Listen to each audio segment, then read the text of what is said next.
संदेह इसलिए आता है कि अभी तक हमने कृष्ण की रास लीला ही सुनी है, लेकिन सच बात तो यह है कृष्ण ने राष्ट्र लीला भी की है। रास लीला तो किया है पर राष्ट्र लीला भी श्री कृष्ण ने की है। अपना बचपन छोड़ दिया राष्ट्र के लिए, अपने माता पिता छोड़ दिए, सब छोड़ करके कंस को मारने चले गए, अपना सुख छोड़ दिया,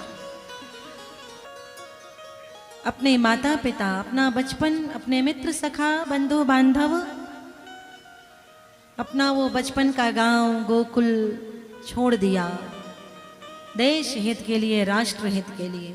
श्री कृष्ण ने रास लीला ही नहीं की, राष्ट्र लीला भी की। जितने लोग अभी सुने हैं वो रास लीला ही सुने हैं, राष्ट्र लीला नहीं सुने। सज्जनों, सुखदेव जी महाराज कह रहे, राजन तेरी बुद्धि में संदेह कृष्ण के लिए आई भी कैसे?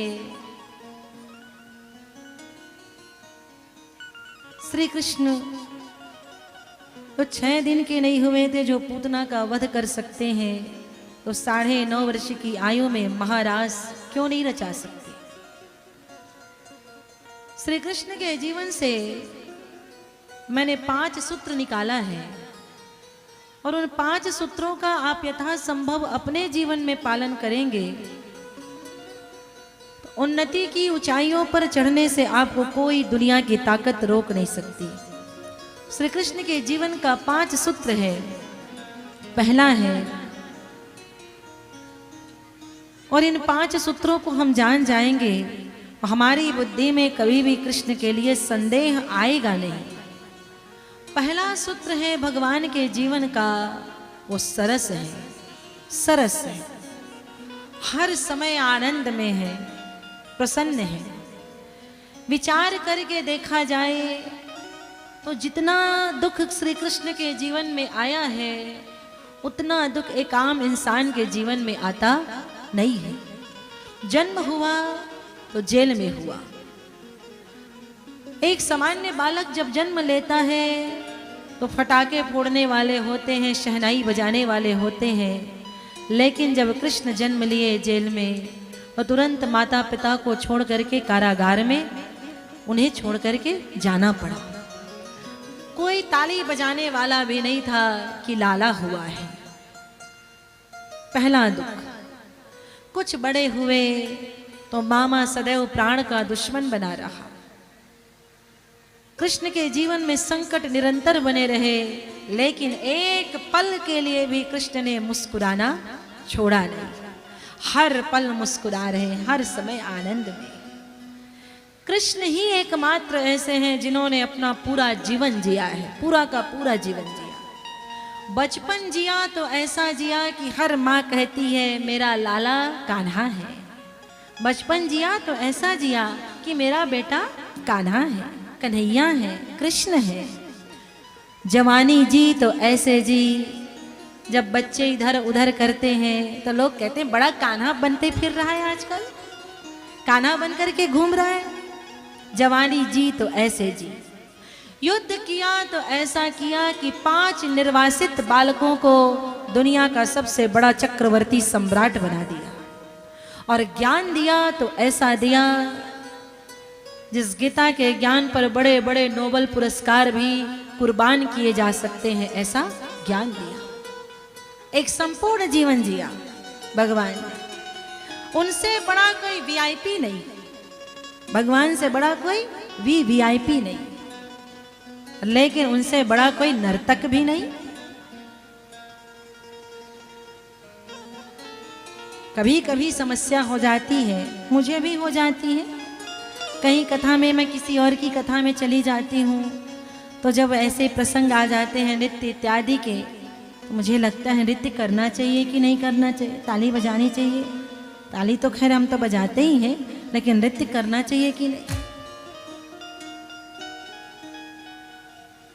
लेकिन श्री कृष्ण एक और उनसे बड़ा कोई वीआईपी नहीं, और दूसरी ओर उनसे बड़ा कोई सामान्य सहज नहीं, सरल नहीं। दुनिया का सबसे बड़ा गंभीर कृष्ण और दुनिया के सबसे चंचल चपल श्री कृष्ण। कहा एक और गीता का ज्ञान उद्घोषित कर दिया कुरुक्षेत्र के मैदान में। हाथी चिंघाड़ रहे थे, घोड़े हिनहिना रहे थे, अब तब बाण छोड़ने के लिए तत्पर खड़े हैं। और उस विकट परिस्थिति में भगवान ने गीता का उद्घोष कर दिया। यहाँ आप लोग शोर करते हैं तो मैं प्रसंग भूल जाती हूँ, क्या बोलना है, अगला लाइन क्या था, दिमाग से उतर जाता है। लेकिन उस युद्ध के मैदान में, कुरुक्षेत्र के मैदान में, जहाँ अब तब बाण छोड़ने के लिए बिल्कुल पितामह खड़े हैं, इधर से अर्जुन खड़े हैं, और उस गंभीर परिस्थिति में गीता जैसा अद्भुत चिंतन दे दिया जो आज सबसे ज़्यादा अधिक भाषाओं में अनुवादित है, श्रीमद् भगवत गीता। विश्व में कोई धर्म ग्रंथ अगर सबसे ज़्यादा अनुवादित है तो पहला है बाइबिल। अब बाइबिल को अनुवाद करने के लिए उनके राज्यों के सरकारों ने, उनके देश के सरकारों ने बड़ा प्रयत्न किया है, कितने षड्यंत्र और कुचक्र चल रहे हैं, लेकिन गीता यदि अनुवादित है तो अपने दम पर अनुवादित है।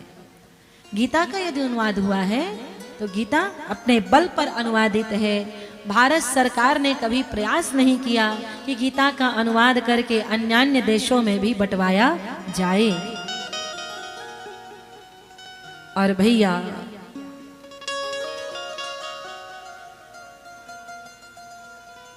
भगवान श्री कृष्ण का स्वरूप यदि हम ध्यान करेंगे, ये 5 सूत्र हैं जो आप सबके लिए बड़े फायदेमंद हैं।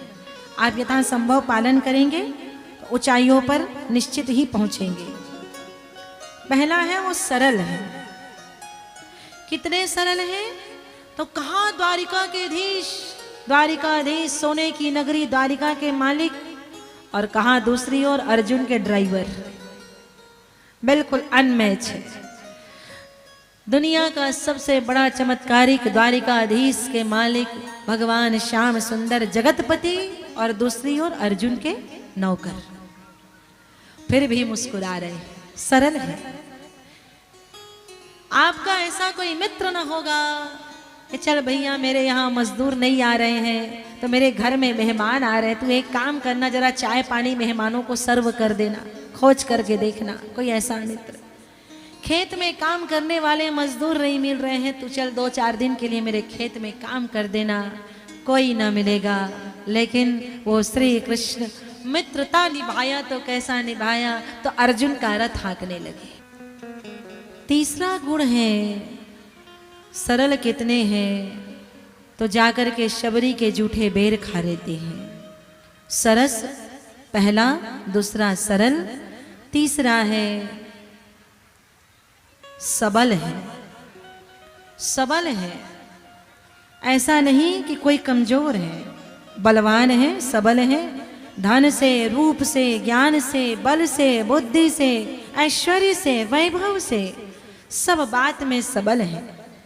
जीवन में सबलता तो मिल सकती है, हम सब में से कोई न कोई ज्ञान धन से सबल होगा, कोई ज्ञान से सबल होगा, कोई रूप से सबल होगा। सबलता मिल सकती है, लेकिन आनंद तो तब आए जब जीवन में सबलता के साथ साथ सरलता आए। बड़ा व्यक्ति है लेकिन बड़े सरल हैं, बड़ा धनवान है लेकिन गरीबों को भी हृदय से लगा लेता है। बड़ा पदवान है, यशवान है, लेकिन छोटे छोटे लोगों को भी साथ में लेकर के चलता है। सबलता हो जीवन में, लेकिन सबलता के साथ सरलता हो। चौथा गुण है भगवान का, सरस है, सरल है, सबल है, और उसके बाद सजल है। सजल है। आंखों से आंसू निकल पड़ते हैं जब अपने भक्तों की पीड़ा देखते हैं, अपने सेवकों की, अनुचरों की, अपने भक्तों की पीड़ा देखते हैं। वह परमात्मा भी रो पड़ता है, आंसू की धारा निकल पड़ती है। सज्जनों, आप भी अपने लोगों की पीड़ा पढ़ने वाले बनिए, मन पढ़ने वाले बनिए, उनकी समस्या को समझने वाले बनिए। सजल है और पांचवा गुण है भगवान का कि वो सजग है। कब क्या करना है इस बात का उन्हें भली भांति ज्ञान है। कब भैया सुदर्शन चलाना है, कब बांसुरी बजानी है, कब मामा को मारना है, कब रथ हाँकना है, कब द्वारिका की गद्दी संभालनी है, सजग है, अपने कर्म के प्रति जागरूक है। हम सब सजग नहीं हैं, कब क्या करना इसका ज्ञान नहीं है। पंडाल में बैठे, कथा के पंडाल में इस समय में भी हमारा बटर बट्टू चल रहा है, सजग है ही नहीं। जिस काम में बैठे हो भैया उसी को कर लो 100%, फिर दूसरा कर लेना। इतने तो नहीं हो कि दोनों काम एक साथ कर लोगे, कथा भी सुन लोगे और मोबाइल भी चला लोगे, ऐसा थोड़ी होगा। वो सजग है। ये 5 गुण हैं कृष्ण के, इसीलिए वो अपने जीवन में सफल है।